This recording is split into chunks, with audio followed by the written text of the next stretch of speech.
Welcome back to Destiny Designs Podcast, where we dive into the world of creativity, business, and everything in between. I'm your host, Destiny, and today we're discussing a topic that hits close to home for me: the different type of graphic designers out there, and why trying to do everything can feel overwhelming. I'll share my personal choice to focus on specific areas of design that resonates with me. This is unedited, scripted, but may go off script. Destiny Designs Podcast. Now, graphic design is such a broad field, and it's important to recognize that every designer does the same thing, but not the same thing. Like, we walk through classes such as color theory. We have to go to school for learning everything, a little of everything: photography, web design, fire design, as I said, color theory. What colors work with this? What colors work with that? But as graphic designers, we all break it down into categories. Here are a couple. There's the brand identity designers. These are the people you go to if you're looking for logos or anything that identifies with your business visually. Brand guidelines, color palettes. They do the work that makes companies look cohesive and professional across every platform. You want to get a logo done? Boom, you go to them. You want to get colors that resonate with your brand? Boom, you go to them. Those are brand identity designers. Then you have web and UI or UX designers. These people usually work with coding, HTML, CSS. They do the tedious parts of graphic design. They focus on creating user-friendly websites and digital interfaces. If you want an app or a website made from scratch, these are the people you go to. You wouldn't go to a brand identity designer to make your website because that's not what they specialize in. But you would go to the brand identity designers to get the information for your website. Like, the UI UX designers would need your logo. They would need the color hex codes that you need for your brand. So they work together doing the same things but differently. Then you have the print designers. Print designers handle things like brochures, business cards, posters, and any material intended for physical production. Their focus is on layout, typography, and print-specific details. Print designers, in this case, is talking about the flyers, the billboards, the typography. You want to print out a 30-page book, you go to them. They give you the bleeding, where does the bind meet, where do you need to make sure your type or your design fits into so it doesn't cut off. That's who you go to. You want a flyer done, you go to them. Again, they will need to go to the brand identity designers to get the logos, the brand guidelines, the color palettes, the visual identity of your business to put on these flyers. Rather you get it from them, or you have like a team that works together doing these things. Then you have the illustrators. Illustrators create custom artwork. These are the people you go to if you're writing a book, a children's book, and you want illustrations done, or if you just want a custom art piece for your office or your business, you go to illustrators. Their work is usually more art-based than functional.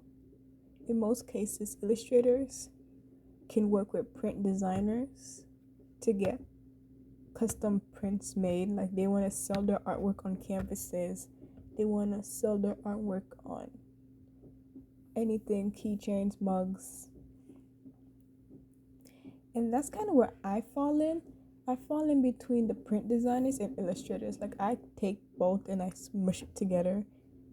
Destiny Designs, I make the artwork and I put it on the mugs or the tumblers or the keychains. Or I can also take your photos, your artwork, and I can revamp it and put it on the same mugs, keychains, whatever you want. The thing is, graphic design is not a one-size-fits-all profession. And I think people who are not in the graphic design field don't understand that. They assume because you say you're a graphic designer that you can do this, that you can do that. And we can. We definitely can, because when you go to school, you learn a little bit of everything before you finally set into what you want to do. And I tend to forget that graphic design is not a one-size. You don't have to be a one-size-fits-all. I don't have to do websites, and I don't have to create merchandise for companies or mass-produce items, because not everyone can handle the stress or the amount of work that goes into being a brand identity graphic designer, a web or UX designer, an illustrator, or a print designer. They all come with their own challenges. Like, in order to be an illustrator, you need to know how to draw. I can't draw to save my life. I can sketch. I can whip up a good sketch. But when it's time to convert it into an illustrator, it takes me a while before I get it right. I don't just snap my finger and boom, my canvas is pretty.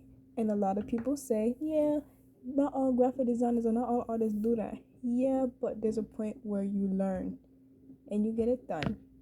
For me, I can't draw. I can't draw off my head. I always need a reference or a background starter point. If I'm doing face illustrations, I go to like unsplash.com or Pixel, and I get like a face of someone that I first find, and I take that and I illustrate or I draw. A lot of people, like my friends, they can just open up their tablets, go on Procreate, and whoop up this artwork. And I'm like, and I envy that. I'm like, yeah, I wish that was me, but it's not. I have a different process. So when I do things like my websites for other people, not for me, but for other people, it's a bit stressful. It brings in money, of course, but it's heavy. It's a heavy toll because it's not what I enjoy doing. I do it because I love to help people get things done.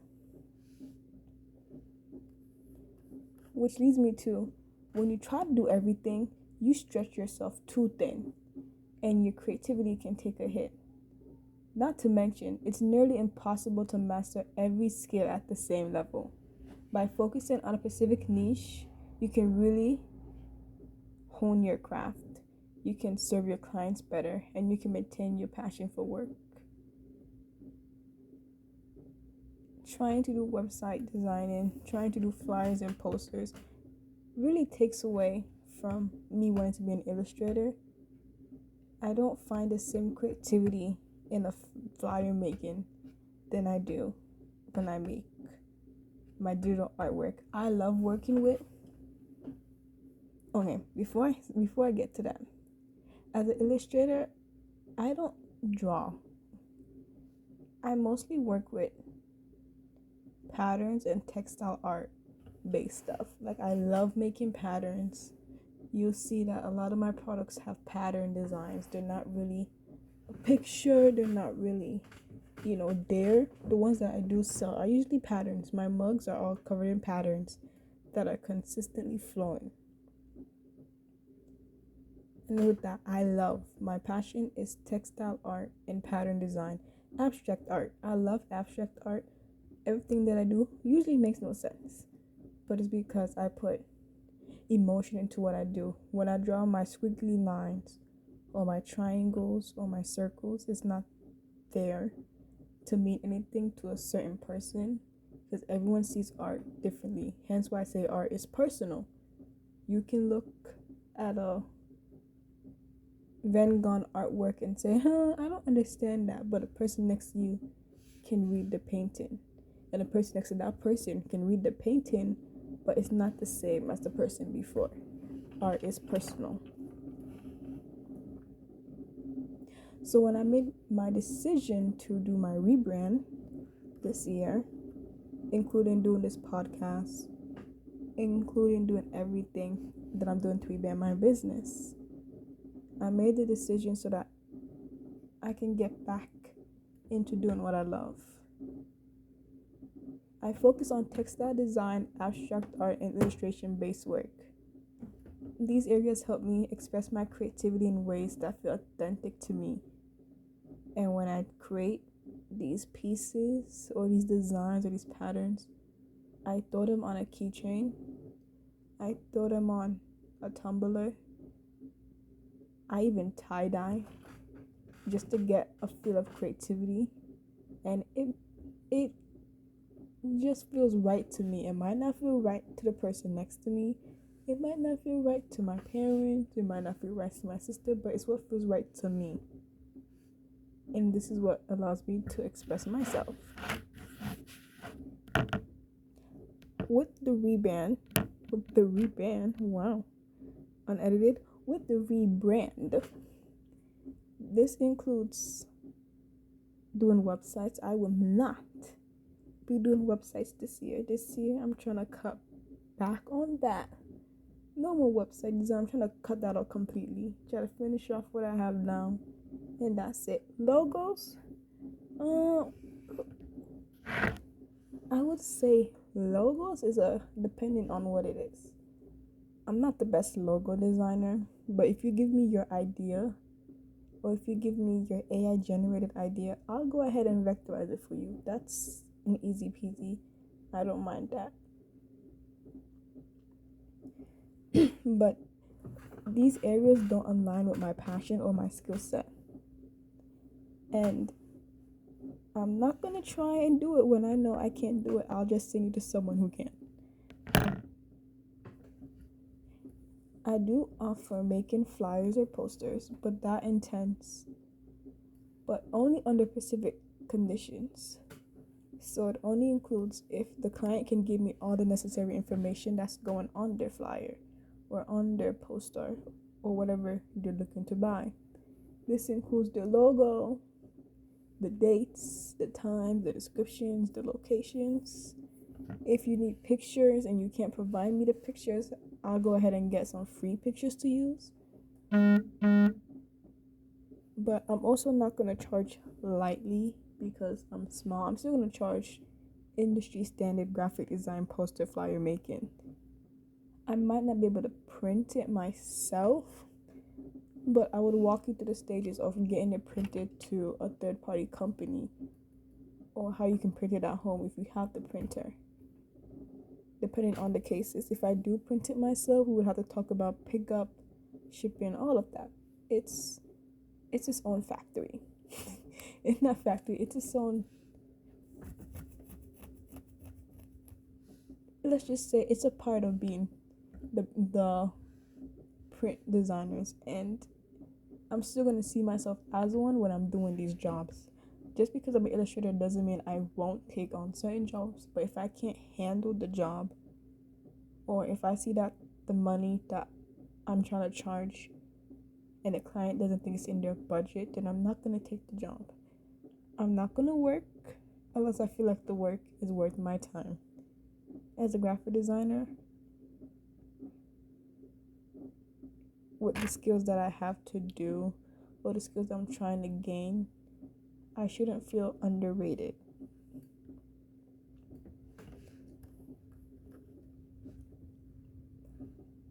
If you're a graphic designer or someone looking to hire one, remember that specialization is key. No one can do everything, and that's okay. You can go on Fiverr and you'll find people who do this and that. You can go on Etsy and find people who do the same things that I do. The difference is everyone is unique in what they do. No one, just because this person does the same thing as me, there has to be something that stands out to why you prefer me over that person. There has to be something that stands out why you prefer that person over me. Being a graphic designer, having passion, it all comes together. If that makes sense. See now, At this rate, if you're still here, I'm just jabbling along. But let me finish it out. By focusing on what you're passionate about and what you're good at, you can create better work and avoid burnout. Being burnout sucks. Going to school at the same time as working, at the same time as trying to illustrate, it will burn you out. You tend to lose passion for everything. You don't want to get up out of bed. You're just here because you woke up. All right? That's being a burnout. And I've had been a burnout. And this year, with the rebrand of my business, is to overcome that burnout feeling. I don't want to be a burnout and lose interest in what I do, because if I stop, I will not be going back. For me, it means I'm going to stick to my textile abstract illustrations. I'm going to stick to making my products at home. I'm going to stick to doing my little pop-up markets and getting out there. It's a path that feels right for me and aligns with the visions that I have. One day you might see my same patterns in Walmart or TJ Maxx or who knows what other retail store out there. And you might not know it's me. You just like the pattern and you buy it. Just like people go to Walmart, they see a cup, and now you have a cup collection in your cabinet that you don't use. Same thing. That's where I want to be. Thank you for tuning in today's podcast. It is unscripted. They probably all will be. Unscripted. You have me stuttering. No edits. But I want it to feel natural, like we're having a conversation. And if you enjoy this conversation, let's talk. Comment down below something. Don't forget to subscribe so we can have more conversations like this. Share the podcast. Until next time, keep creating, stay inspired. And remember, design is personal. Bye.